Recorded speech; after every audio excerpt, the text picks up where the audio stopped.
And like all the shots are really well composed. Like you can understand immediately where in the story and where in the ad that has come from. The events and the story and the emotions come through even without the music, the dialogue, the voiceover, anything like that. And then that's really my only criticism. So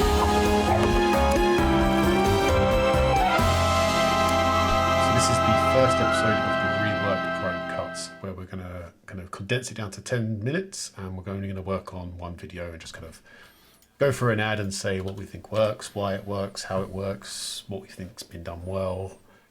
We're going to try and avoid bad-mouthing anybody because they're probably much bigger and more talented than us. So we're going to start off with a good one, I think. British Heart Foundation. So yeah, let's go for a watch. If you could take a journey inside your own heart, would you want to see what it remembers? Love you, sweet boy. Who it holds on to?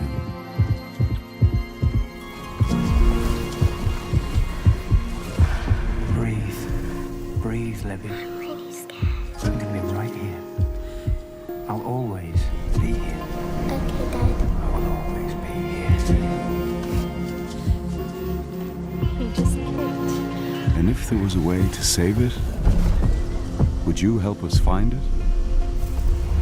The heart stops for 4 minutes. The condition is critical. Put in an ICD. Correct. Heart surgery. Hi, Mum. Your heart is precious. You gonna be okay now? Help us protect it. I kind of did a bit of research, and obviously it was produced by Saatchi and Saatchi and Some Such. I think Some Such provided more of the video production skills, and I think Saatchi and Saatchi were the agency. Checked out some of Some Such, and their work is very cool, very stylized. Like it kind of triggered a lot of nostalgia. It looks like a lot of it might be filmed on film or is given it a filmic look. Definitely. You got the whole CG space, which is supposed to be like the inside of her heart, effectively. And then you've got that kind of the electricity moving through. That's supposed to be like her heart rhythm and kind of the signals going into like the stuff impulses and stuff like that. Yeah, exactly. It's like, you know, when I first saw that, I didn't initially get it, having seen that. I mean, even the shape of one of the shots early on, I think it's like 5 seconds in, it's in the shape of like the anatomy of the human heart. So there's like lots of detail in there that I didn't notice the first time round, but when you then watch it back, you're like, oh, of course it is. And do you know what? It's what you say.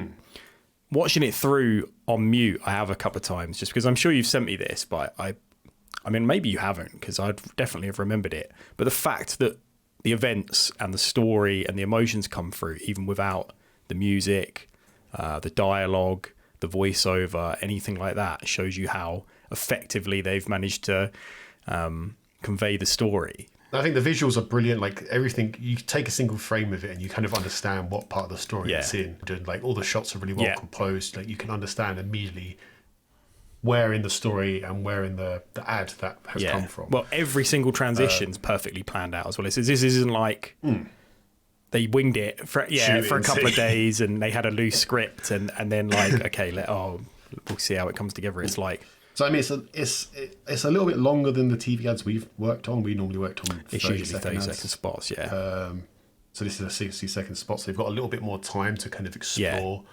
And they really, in my mind, they really neatly kind of, they don't bookend it, but they have this kind of moment in the middle, roughly, where she loses her parent. And then when she wakes up, you hear her son's voice. And you're like, there's that kind of progression of the British Heart Foundation's work where that's a child that hasn't lost their parents. Yes, now. Because of the efforts, I guess. Yeah, because of the efforts that's been made, the researchers that's happened. Yeah.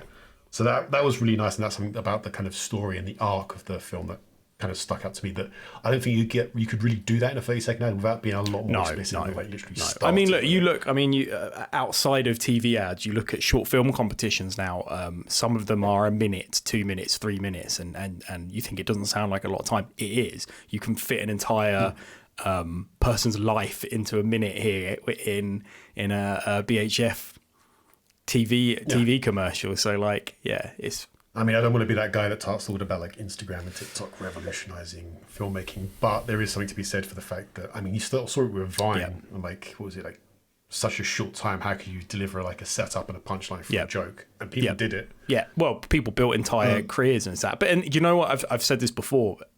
It takes skill to tell any kind of story, but it takes a lot of skill to get a message into 30 seconds or a minute. And it's even harder to fit.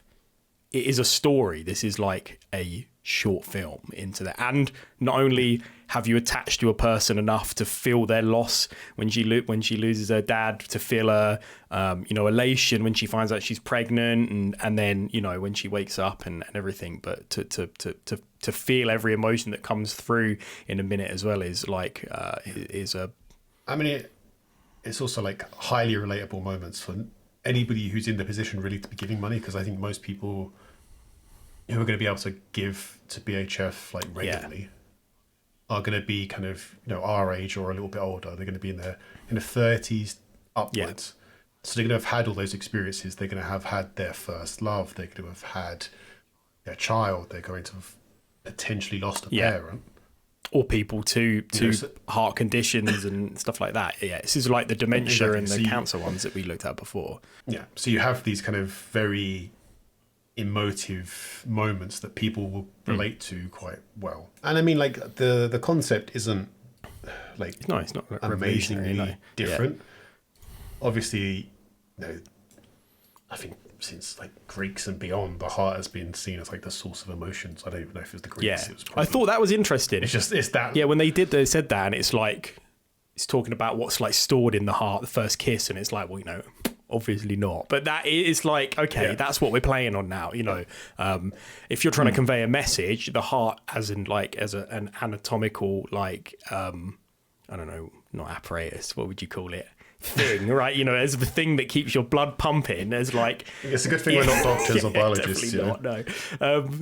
No. But like as a thing, obviously, is very important. But like trying to convey the message, when you get like your heart flutters when you're in love, or when you're nervous, as I said, it's trying to convey that through it. It's like heartache, like the loss of a loved one, it's all in the heart, and it's obviously up, it's you not. get that but yeah, heartache, it's that's a very clever way of playing on it, like their head over heart type debate, I guess. But yes, I think that was quite interesting, like making it an emotional thing. And it is the heart being an emotional thing when it's kind of like not at the same time. It's like something you need to keep healthy. It's like, but I just love the way the whole the way the heart is presented in the world that she's in, because she is unwell and like there's something wrong with it. Having that kind of electrical move, all the sound design, you get that sense of kind of unease, but not so much unease, but just like you can tell something's not quite right almost immediately. And it's almost, I mean, that would be one of my only real things against the film. I'm going to call it a film rather than that because it feels more like a film. Filmic. Is that there was so much going on that especially the first time I saw it, I was like, what did I just see? Like, it's what like was sensory overload. It's like noise and like sound design and music and VO and like the visual feast that's coming in. You do kind of have to pay attention to it. Like if you were to come in halfway through, like, having made a cup of tea or there's no way. Be on your phone or something like that, it would catch your attention because it demands your attention. Is what it does. Yeah, but you do need to have you need to have paid attention to it. I mean, obviously, by the time you get to the end, there's enough there at the end that if you just tune in right at the end, you'll kind of figure out. BHF, yeah. But you're losing the impact. It's like walking into walking into a film halfway through, and a good film halfway through. You're like, fuck. And that's really my only criticism of it. Is like I think it's really well done. I just think like there is a lot going on in every frame, and that's a good thing because it means if you see it again, or if you're just as a creative, you want to pack every frame for as much meaning as you can. I feel like there's no pull punches. The creative side. There's no pull punches in this. Yeah, they've been allowed to indulge and kind of put as much in as they can. But I do feel like, from the audience's point of view, a lot of that is going to go over people's heads, and it doesn't mean it shouldn't have been done. It just means that if you're Joe Bloggs who watches it the first time, you're probably not going to appreciate it. Well, do you know what I just thought? Not going to understand. It makes me wonder if maybe this wasn't made for cinemas, for TV, but for It might have been because it's because there's like, very filmic. It would look does- great on a projector. The sound design is like I can imagine that being 3D. Oh, that would be great. Coming round, and you've got a captive audience. I mean, after the Cineworld commercial, View commercial, get your drink, whatever, showing some or whatever, and then you're showing these. You get some for whatever you see them in there now. Also, you get like that movement from 4:3 to I don't know if it might be 16:9, but I can imagine that fitting on a cinema screen really quite well. How everything is framed, like having that kind of. Well, this is like it's 2-3-5. I don't know what.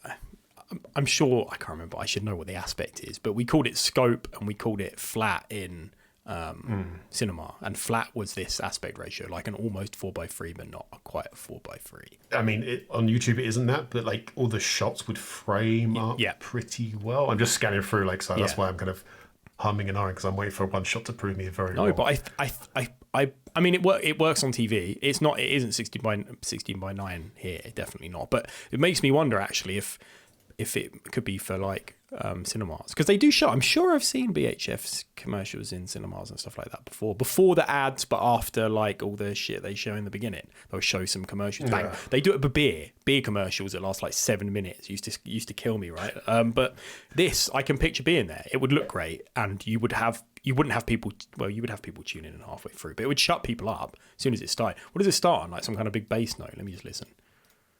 Yeah, okay, yeah. I mean, it has to be like, it's like that sub-bass, like LFE. Yeah, it's literally like a bassy drop, isn't it? So maybe, I'd be interested to know if it was run in cinemas, because it's very filmic, and it wouldn't look out of place. I couldn't find anything of that, so we might have to flash up a graphic. To Yeah, well, maybe if we can find it, or like, when was this released? Maybe we should. I'll go to the cinema. May 2023. I'll go watch a few movies over the next it's quite recent. couple of weeks. It makes me wonder. That would be because that would make sense. Like for TV, it looked great. I mean, and on my screen here, it looks great. But I can imagine in a theater that would be like, holy shit! I think the sound design more than anything. Would I feel like I'm in the heart. It would be awesome it's just to go like, listen it'd to be really that. oppressive, and then like the stuff coming from. I have to go to the cinema now. Yeah, just go see if it's on. No, what's it? Oppenheimer and Barbie. Yeah, well, right? I want to go see both, and June 3 when it comes out as well. Is that? But like June 3, June 2. Everybody's got June 2. But yes, that would be interesting to see if it's on a cinema screen. Do you know what? I actually had never thought about the previous commercials. Some of them probably that we've looked at probably would look good in that. But out of all of them, this one, it is. It's I mean, even B&Q Flip is like a massive epic thing, but I don't think that would gain anything by being on the big screen. I think, or with the sound system, it's 100% a TV ad. And the music was for the very front and center of that one. Whereas this is like, I can picture them. There's a whole lot more sound design, like you say, the bass with the heartbeat. I can imagine that being. Yeah, this could be pitched. This is literally I could picture somebody submitting this minute long script, short film. What is it? It's a woman whose parent dies of heart disease, and she's you're in her heart, and you see her as a kid and growing up, and you see her have kids and lose, and then come out at the end of it. It's a story. I can picture somebody pitching that without the. It's her life. It's her life story, and it's like all the moments that are stored in her heart. I could definitely see that. But there's going to be like short film scripts that are almost exactly like that, but a bunch more. Actually, I won't say anything because I know that well, the thing is, right? They could come up with this, but they wouldn't have. There's no way they would have this budget. I'd imagine that there's no way they could do it. I was going to be more mean about their ability to make. I mean that too. Yeah, most of the time it's that. You've got. Anyway, on that happy note, we're supposed to be keeping this one short. Yeah, it's too much. So I think we'll leave it there, and we will crack on with another ad in. Very nice.